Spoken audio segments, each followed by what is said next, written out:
what's been happening in March in the studio, in life. I hope you're well. Things are going well here. There's always interesting things going on behind the scenes. I thought I'd share what's happening behind the scenes. I always find it interesting following other artists and seeing what their lives are like. I've been playing trumpet, a lot of trumpet this month. Yesterday was Easter Sunday, so I played two church services. Last week had some rehearsals. I also play with the Allentown Band on Monday nights, so I've got a rehearsal coming tonight.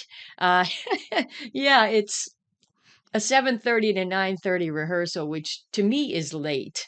So I always kind of have to work myself up to that getting ready for rehearsal. But once I'm there, it's awesome. I just really enjoy it. I also started volunteering for our local VFW, our Veterans of Foreign Wars. I've started volunteering to play taps, and this past month, about 2 weeks ago, I played my first funeral. And I played Amazing Grace, taps, and it was a Navy funeral. So Eternal Father, the hymn. And I got to tell you, I was nervous. Something happens to your body when you're nervous. You think you're prepared. And yeah, I started playing taps and my body just started shaking. So the whole time I'm playing taps, my body's shaking. It's just funny. I've been playing trumpet for 30 years and it still happens. I think with more performances, that will go away. And I've got some performances, I've got taps lined up for Memorial Day on May 31st. I'll be playing it like 6 times. So I hope it improves. But you'd think after all these years of performing, it would go away, but it never does. My body just shakes. So I need to make sure I eat a good breakfast. I'll let you know how it goes. So we've got rehearsal tonight, and I've got family coming in this week. So there's a lot going on after I'm finished with this. I need to clean the house. I need to go to the post office and mail our taxes to our accountant and maybe get some painting in if there's time, but got to prepare for family first. Um, Inside the studio, someone on our Facebook group just mentioned maybe yesterday that they work on multiple paintings at one time. I do the same thing. We've got a lot of projects going on. Now, I in March, I released The Little Mongrel, which was actually a redo of an old tutorial. And I'm starting to do that. I founded the online school in 2017. So 18, 19, 20, 21, 22. It's been 7 years. And some of those courses are older. The quality of the video and the sound is not as good. So I'm going to be redoing some of those older videos as we move through the next year. I love them. It's the video and the sound. It's improved so much since then. So you'll be seeing some of the older tutorials coming back in new form. But we also released this child. I released the video of this child just recently, and it's small. It's a nice small painting, takes maybe 4 to 5 hours. And there are all kinds of really neat things that you can learn how to paint hair, eyes, the lips, the mouth it has so much to do with the personality of the subject. It was a lot of fun to paint the jacket, and you'll see how I went through some different ideas in creating this small background. You'll see how I tried one thing and it just didn't quite work, so I tried something else. And something else that you can look at, you don't need to watch the entire video if you just want to watch part of it. I created some little wispy hairs coming out over top of the background. I did that at the very end of the painting, and I'll show you some techniques that you can use to do that. So I hope that video will be helpful to you. Even if you don't want to paint the whole thing, it's broken down into lessons so that you can find what you need. So those are the two things that came out in March. Oh, okay. Here's what I'm working on now. There are a number of things. Now, I had been talking about a panda. Where did I put that? One moment. I had been talking about a panda in our Facebook group. And I was doing some practice. Let's pop back over. I've been practicing, especially thinking about a background. And I created a couple different versions of this panda, especially for the background, and I got stuck. I did a number of these paintings. I think so far I've painted the panda 2 or 3 times. I'm practicing using masking fluid and then creating a background, and I got stuck. I wasn't happy with the background, and this is the most recent. So I just stopped looking at it, and that's what you can do. If you get stuck on a painting and you're just not sure what to do, just put it away. I put it away. It's been 2 or 3 weeks. I haven't looked at it. And I'm also interested in seeing what's going to happen when I take off this masking fluid. This masking fluid has been on here now for 2 to 3 weeks. And is it going to leave a mark? Well, we'll find out. And I also set it aside thinking sometimes when you bring something back after not looking at it for a while, you like it, or you think of ways that you can improve on it or just refine it a little bit. So I'm going to put that away again until I'm finished with the next painting, and I'll show you what I've been working on next. Or presently, this is what I'm working on. I'm working on a zebra, and this is a practice run so that I could get the colors down. And here's where we are so far. I created a background first, the eyes next, and I'm presently finishing this because getting the dark part, one of the darkest parts of the zebra in place will help me decide what to do with the stripes. After I'm finished with this, I think just a couple more minutes on this, I'm going to move into this part, and then I'll move into the darker values in the stripes and right here, and that's happening this week. So this is the in-process painting right now. But as I'm working on these paintings for the school, hold on a second, my phone's ringing. Let's see. Is this okay. Good morning. Can I call you back in a couple minutes? All right. Call you back in a little while. Okay. See ya. My father calls every morning, which is a great way to start the day. So I'll call him back when I'm finished here. I wanted to show you some other things that are happening.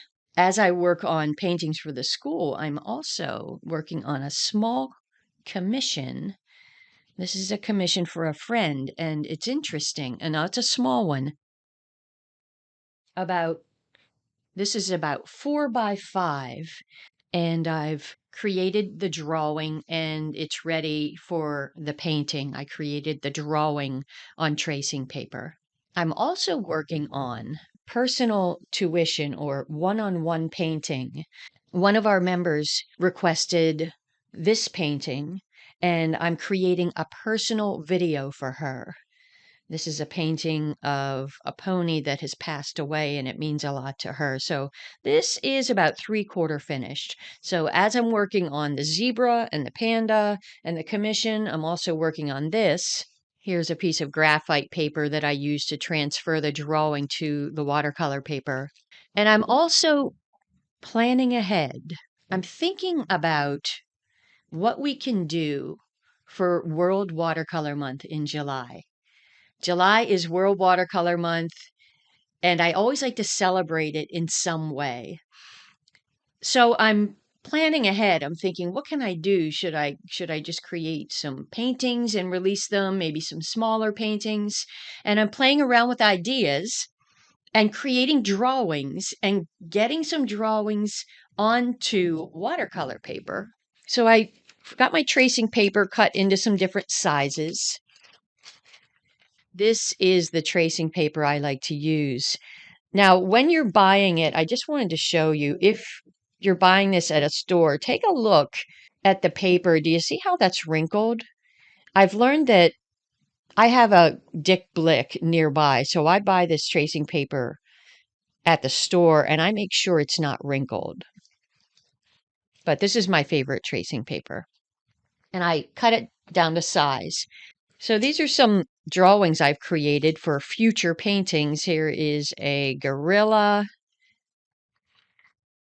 I size the drawings or the future paintings based on standard mat sizes that I can purchase in area stores.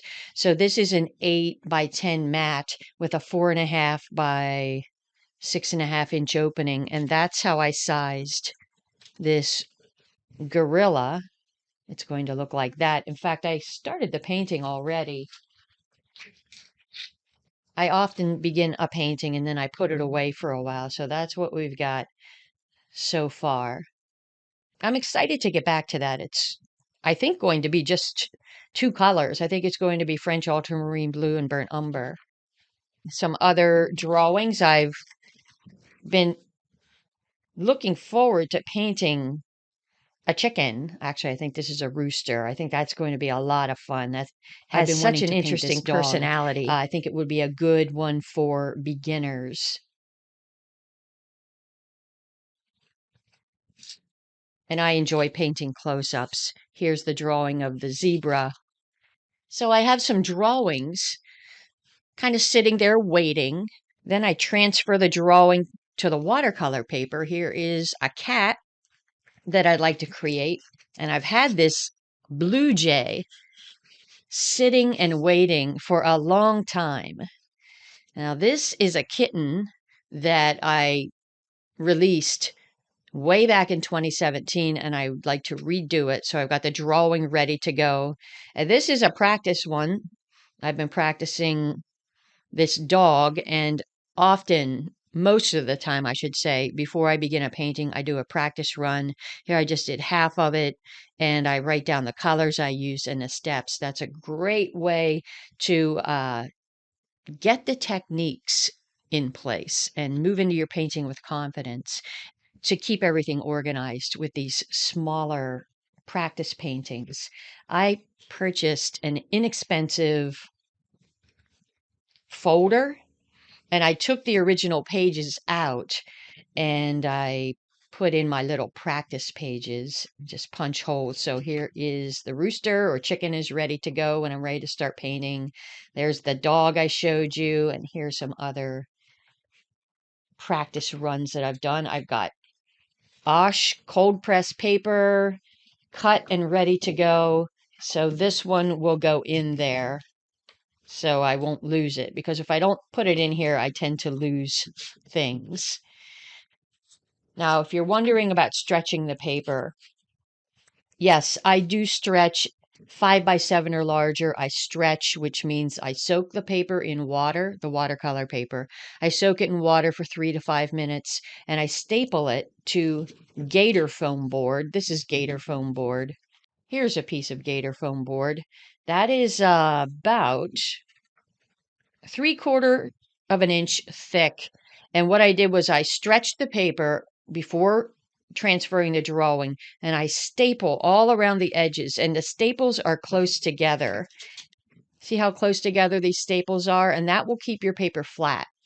Even during your painting, if the paper buckles, it will dry flat if you stretch it.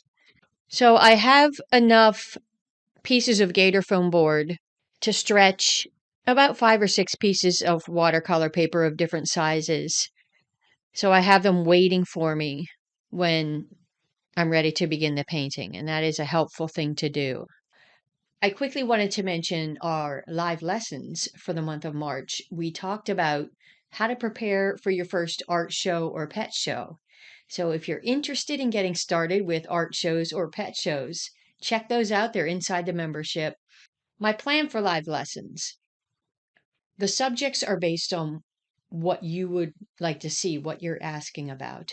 Questions that I see in our private Facebook group or that you send to me. And when I find something that I think will be helpful, I present it as a live lesson. And my plan going forward is I might not be presenting live lessons as frequently, but when it's time to do one, it will be something that I hope will meet your needs. So that's the plan for live lessons. Finally, I'd like to talk about prints. I've been receiving requests. Will you offer prints for sale? So I'd like to share with you my plan for the offering prints that I sell at art shows. People seem to be interested in prints based on my paintings on vintage sheet music like this. The prints that I sell will fit a standard 11 by 14-inch mat with a 7.5 by 9.5-inch opening, because that is a standard size that my clients can purchase frames for here in Pennsylvania. So wherever you live, it's helpful to visit area stores, see what frame sizes are offered in those stores and offer those sizes. And I typically offer something to fit an 8 by 10 painting or a 5 by 7 painting. That seems to be the sweet spot that people are willing to pay for. I've been receiving requests. Can I buy one of your prints? So here's my plan. This print is created on archival paper. It's high quality paper that feels and looks like watercolor paper. I order the prints from a company called iprintfromhome.com. The print comes with a 1-inch which makes it easier around the edge, matting and framing the print. I plan to offer some of my favorites, mostly sheet music prints, but also some of animals. I've been experimenting with how to offer these prints for sale because there are many options, and I've decided to try 2 different methods, and this is coming out soon to you. I'm offering pre-orders of these high quality prints on good paper. The print will be personally signed by me. I'll do all the packaging and I'll send it to you myself. I'm going to offer it as a pre-order. So in the month of April, you can order the print and then I'll compile all the orders and I'll send everything out in May. Presently, I can only offer this print, this high quality print signed by me, in the United States and maybe Canada. And that's because of the complex shipping costs of sending these prints overseas. I'm also offering these prints with a print-on-demand company. They'll be a little less expensive, but it won't be this quality of paper, but it will still be good quality. So if you're overseas, you can still buy the print. It just won't be signed by me. It won't be packaged by me. So in summary, my plan is to have 2 options: a personally signed print, packaged, sent by me, offered to the United States, maybe Canada, and also a print on demand if you live a little further away and would like a print. It won't be quite the same, but it's better than nothing. So that's the plan. That's the summary of March. Coming up in April, I'm working on the zebra. I'll get back to the panda. And really, subjects are based on your requests. So always feel free to email me. I'm thinking about what to do in July. If you have ideas, send them to me. And thank you so much for watching. I hope you have a great day. Now, I need to finish this and I need to get cleaning, ready for my brother-in-law who's coming to visit. So have a great day and thanks for watching. We'll see you.